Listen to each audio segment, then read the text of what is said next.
Were you alive when the war started? If yes, type "Yes, I was alive" in the comments. Let's see who was there. After this video, watch 2 or 3 more long videos on our channel or on YouTube. You may receive good news in 2 days. If you do, come back and comment, "We receive good news." Like and share this video with your friends. Let's get started. 64 confirmed kills, 6 years of combat, shot through the skull and blinded in one eye, yet Lieutenant Saburo Sakai still flies. November 24, 1944. Dawn breaks cold and sharp over Tokyo Bay. The 28-year-old stands on the frozen tarmac of Atsugi Airfield, his breath forming white clouds in the pre-dawn darkness. His Zero fighter, once the master of Pacific skies, sits ready behind him. Frost clings to its wings like a warning. Sakai is no rookie. He survived Guadalcanal. He is the elite of Japanese naval aviation, the samurai of the sky. But this morning feels different. Air raid sirens wail. Intelligence crackles through the radio. Large formation approaching from the south. Altitude 30,000 feet, speed 350 miles per hour. Sakai's jaw tightens. His Zero can barely scratch that height, even pushing his engine to the screaming limit, climbing until the aircraft shudders. He might reach 33,000 feet up there.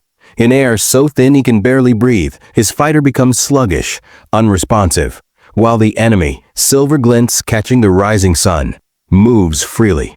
Not the low-flying B-7s they'd shot over China. These are higher, unreachable. The Americans call them superfortresses. Sakai climbs into his cockpit, straps in, fires the engine. The propeller roars. 15 other Zeros scramble. Japan's best, survivors, aces who've lasted because they're faster, smarter, more ruthless than the pilots who died. Today, none of that will matter. How could Japan's top pilots, men who dominated aerial combat for 3 years, suddenly be completely helpless against an enemy they cannot even reach to understand what Sakai faces this morning? You have to know what came before. From 1941 to mid-1943, Japanese naval aviators were the undisputed masters of Pacific air combat. The Zero fighter wasn't just good, it was revolutionary. It could outturn, outclimb, and outrange any Allied fighter in the theater. Sakai himself had helped prove that dominance over New Guinea, the Philippines, the Solomon Islands. Wherever Japanese and Allied aircraft met, the Zeros won. American pilots learned quickly. Never dogfight a Zero. Too many Wildcats and P-40s spiraled into the ocean, their pilots outmatched by Japanese skill and superior machines. But the Japanese made a fatal mistake. They believed their skill, their Bushido spirit, their willingness to die for the emperor could overcome any obstacle. They've been trained that way, brutally, ruthlessly. Sakai still bears scars from training where instructors beat cadets for minor mistakes. Of 1,500 young men who applied for pilot training in 1937, only 70 were admitted. Only 25 graduated. Only 10 became fighter pilots. This extreme selectivity created magnificent pilots, but it also caused a crisis Japan wouldn't see until too late. They couldn't replace losses. America, meanwhile, was producing thousands of pilots each year. Good enough pilots. Pilots who made up for inexperience with numbers, better planes, and industrial power Japan couldn't match. By late 1944, Sakai and his fellow aces were exhausted. They'd been flying missions for years without rest, without rotation. The rookie pilots beside them, boys barely out of training, would die in weeks. The Americans kept coming. More planes, more pilots, an endless industrial tide. Then the B-29s arrived. Intelligence briefs were thin. A new American bomber. For engines like the B-7 long-range, high-altitude capability, the pilots weren't worried. They'd shot down 4-engine bombers before, big, slow, predictable targets. What intelligence didn't tell them, what American planners have kept secret, is what the B-29 really represents. It's not just a bigger bomber. It's a leap forward, so dramatic it might as well be from another era. First, altitude. The B-29 cruises comfortably at 30,000 to 33,000 feet, in air so thin most Japanese fighters can barely reach it. Even the newest Ki-84 Frank fighters, Japan's answer to American advances, struggle at that height. They can theoretically reach 34,000 feet, but up there they're gasping, losing speed, controls mushy and unresponsive. Combat effectiveness, nearly zero. Second, speed. At 350 miles per hour, the B-29 is faster than many early war fighters. Sakai Zero, even in a dive, struggles to overtake a B-29 in level flight at altitude. Third, and this Sakai and the other pilots don't know yet, can't know until they experience it, is the defensive armament. The B-29 bristles with 12.50 caliber machine guns. That alone isn't revolutionary. The B-17 carried similar guns. But these are different. They're in remote-controlled turrets, operated by a sophisticated fire control computer. Gunners don't track targets manually. They acquire a target in the sights, and analog computers calculate lead, bullet drop, parallax between gun and sight, even the B-29's own speed and heading. The result, converging fire from multiple turrets at once, a lethal zone where tracers from 3 or 4 guns hit a single fighter from different angles. Effective range 1,000 yards, double that of manually aimed B-17 guns. Sakai doesn't know this as he climbs toward 30,000 feet this November morning. He is about to learn it the hardest way. Below him, Tokyo stretches out, a city of wood and paper, 7 million people, including his own family. The silver bombers are heading straight for it, and there's nothing he can do to stop them. The climb takes 25 minutes, Sakai's zero claws for altitude. Engine straining, the airframe shaking as it pushes into air too thin to properly support it. At 28,000 feet, his breath comes in gasps despite the oxygen mask. At 30,000 feet, his vision narrows at the edges, hypoxia creeping in even with supplemental oxygen. At 32,000 feet, he finally reaches them. The B-29 formation is massive. 60-plus aircraft in a staggered combat box. Each bomber positioned to provide overlapping defensive fire for its neighbors. They're enormous up close. Each superfortress is 99 feet long, with a 141-foot wingspan, dwarfing his Zero. Their polished aluminum skins gleam like chrome in the morning sun. Almost beautiful. Almost. Sakai's controls feel like moving through mud. Up here, every input takes twice as long to register. His airspeed has bled off to barely 200 miles per hour. The B-29s ahead are cruising at 350. He's not catching them. He's barely keeping pace. His radio crackles. Other pilots reporting in. Lieutenant Nakamura has managed to position himself for a rear quarter attack. Sakai watches from a distance as Nakamura's Zero closes to 800 yards. Then the sky explodes. Tracers erupt from the B-29 formation like a wall of fire. Not from one bomber, from 5. The computerized fire control system has detected Nakamura's approach, and every bomber in range has turned its guns toward him. Red and white streaks converge from multiple angles. Top turrets, side turrets, tail turrets, all tracking his aircraft with impossible precision. Nakamura tries to break left. Too late. A stream of .50 caliber bullets walks across his wing route. The Zero's fuel tank erupts in orange flame. The aircraft rolls inverted and begins a long fall toward Tokyo Bay, trailing black smoke. 7 seconds. That's how long Nakamura survived once he entered the B-29's defensive zone. Sakai keys his radio. Attack from above. Don't approach from behind. But attacking from above is nearly impossible.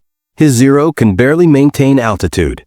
Dive attacks mean giving up precious height he might never regain, and the B-29s have top turrets built specifically to counter diving attacks. Another pilot, Ensign Komachi, barely 20 years old, tries a head-on pass. It's the only approach that makes tactical sense, head-on. You present the smallest possible target, closing speed is maximized, and you attack the B-29's least defended part. The nose has fewer guns. Sakai watches Komachi's Zero flip over and dive, building speed, then pull up into a shallow climb to bring him nose-to-nose with the lead B-29. It's textbook. Perfect execution. The kind of attack that would shred a B-17. The B-29's forward guns open up at 2,500 yards. Komachi keeps coming. At 800 yards, the tracers find him. His propeller disintegrates. His engine cowling peels away like paper. But Komachi doesn't break off. He can't. He's committed. His speed carries him even as the aircraft falls apart around him. At 300 yards, what's left of Komachi's Zero slams into the B-29's number 2 engine. Both aircraft shudder from the collision. The Zero disintegrates completely. The B-29's outboard engine catches fire, propeller windmilling uselessly. But the Superfortress keeps flying. 3 good engines, redundant systems. It begins a slow descent, trailing smoke. But still airborne, still heading for Tokyo. Komachi is gone. Sakai feels something cold in his chest. Not fear. He's faced death too many times for that. Something worse, futility. He tries anyway. Banking hard right, fighting controls that barely respond in the thin air. Sakai positions himself for a diving attack on a B-29 slightly separated from the formation. If he can hit it before the others bring their guns to bear. He rolls inverted, pulls the nose down, lets gravity do what his engine cannot. Airspeed builds. 250 miles per hour, 280, 300. The B-29 grows larger in his windscreen. He can see the tail gunner's position, the sun glinting off the plexiglass. At 1,000 yards, the turrets swing toward him. Sakai sees it happen for separate gun positions, track his approach with mechanical precision. No human gunner could coordinate that fast. This is the computer system processing his speed and angle, calculating the intercept point, directing all 4 turrets at once. The first tracers pass in front of his nose. The fire control system is slightly off. It's trying to lead him, but he's diving, not flying level. He has maybe 2 seconds before it corrects. He opens fire with his 20mm cannon and twin 7.7mm machine guns. The range is still too long for accurate shooting, but he doesn't have time to close further. His cannon shells arc toward the B-29, most missing, a few sparking off the armored fuselage. He can see his tracers hitting, but the B-29 barely reacts. It's absorbing punishment that would down any other bomber. Then the defensive fire corrects. It feels like flying into a steel curtain. Tracers from multiple turrets converge on his position. He hears impacts, metallic thunks, as .50 caliber rounds punch through his thin aluminum skin. His windscreen spiderwebs. Something hot grazes his left shoulder. The instrument panel erupts in sparks. Sakai brakes hard left, rolls, dives away. His Zero shudders, smoking from a dozen holes. Airspeed 350 miles per hour and climbing. He's running, fleeing, and the bitter truth settles over him like ash. He can't win this fight. None of them can. Below, the first bombs begin falling on Tokyo. Incendiaries, thousands of them, tumbling from open bomb bays. They look almost graceful, spinning end over end, catching the morning light. Then they hit the wooden houses below, and the city begins to burn. Sakai's radio fills with desperate voices. Pilots report ammunition expended. Pilots call out damaged B-29s, only to watch them maintain formation. Flying on 3 engines, on 2 engines, trailing smoke, but still pressing forward. Pilots request permission to ram. Permission is granted. Sakai watches from a distance, as 3 more Zeros deliberately collide with B-29s. It's the ultimate desperate tactic, the admission that conventional attacks don't work. Use your aircraft as a 3,000-pound missile. Trade your life for the enemy bomber. 2 B-29s go down. 1 stays airborne after collision, the ramming Zero hitting a wingtip instead of the fuselage. 3 pilots dead. 2 bombers destroyed out of 60. The mathematics are unbearable. Sakai lands 30 minutes later, his Zero barely flyable. 14 holes punch the fuselage and wings. Engine running rough, hydraulics damaged. He climbs out on shaking legs and watches Tokyo burn in the distance. Columns of smoke rise 15,000 feet into the air, so high he could smell it even at altitude. 15 Zeros took off this morning. 11 returned. 0 B-29s confirmed shot down by conventional attacks. 2 claimed destroyed by ramming. Suicidal attacks that cost Japanese lives for marginal gains. This becomes the pattern for the next 9 months. Between November 1944 and August 1945, American B-29s fly over 30,000 sorties against Japan. They drop 170,000 tons of bombs, burning 60-plus Japanese cities. The Tokyo firebombing of March 9 to 10, 1945, 279 B-29s carrying incendiaries, kills an estimated 100,000 people in a single night. It remains the deadliest air raid in human history, surpassing even the atomic bombings to come. Japanese fighters shoot down 147 B-29s during the entire campaign, a loss rate under 0.5% per sortie.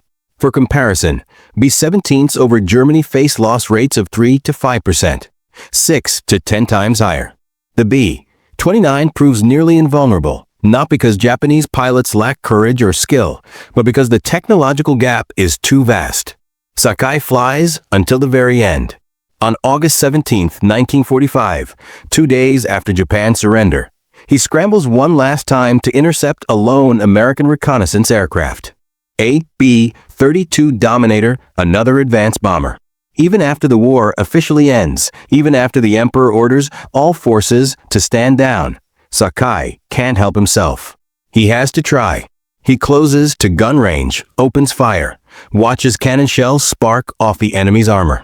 The B-32 accelerates away, trailing white smoke, but still flying, still unreachable. Sakai's last combat mission ends like all the others, in failure. He returns to Yokosuka Airfield for the final time, shuts down his engine, sits in the cockpit for a long moment, then climbs out. The war is over. Japan has lost. And Sakai knows why. The Allies seem to have an endless supply of aircraft. He writes later in his memoir, "A week never went by without the enemy suffering losses.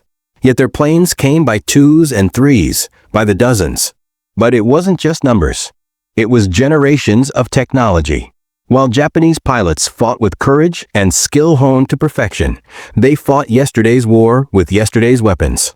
The Americans had leaped forward. Pressurized cabins, computerized gun sights, engines that could operate at altitudes where Japanese fighters gasped and died.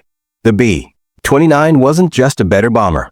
It was proof that industrial power, technological innovation, and systematic warfare had replaced individual heroism as the deciding factor in modern combat.